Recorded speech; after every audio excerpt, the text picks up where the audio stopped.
The World Wide Web is a vast, borderless landscape, leaving all organizations open to some type of data exposure. The April 2011 Sony data breach, which affected nearly 80 million people, is an example of how even the biggest corporations are susceptible to cyber attacks. In fact, a 2009 survey conducted by the Computer Security Institute found that 43% of U.S. businesses experienced some kind of cybercrime. Larry Raggiopo, Executive Liability Practice Leader with Towers Watson, says that cyber liability insurance is crucial for businesses of all sizes. I think a lot of the technology firms, a lot of the healthcare firms, and even a lot of financial institution type firms were sort of the early purchasers of the product.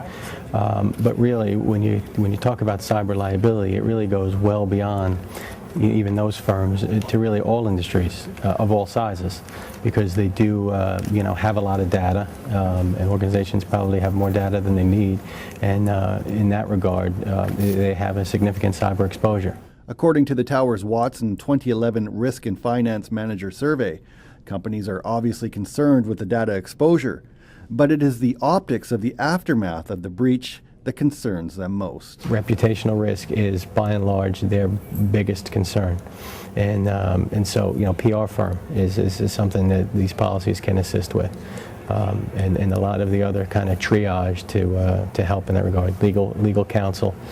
46 states have privacy laws that need to be complied with, and again, internally they generally don't have that expertise. So. When an event finally happens, having those resources available is something that can be invaluable. The reality is you may not be able to stop it, but you certainly want to do as much diligence as you can so that in the event of a breach, an ultimate suit, you're in a better position to defend yourself. And certainly doing nothing is not a good defense. So I think there's certainly, whether it's engaging with risk assessment firms, risk mitigation firms, trying to work with an insurance broker or consultant in terms of trying to quantify the risk, and also transferring the risk, I think are all things that companies should probably be doing more of to help in that regard.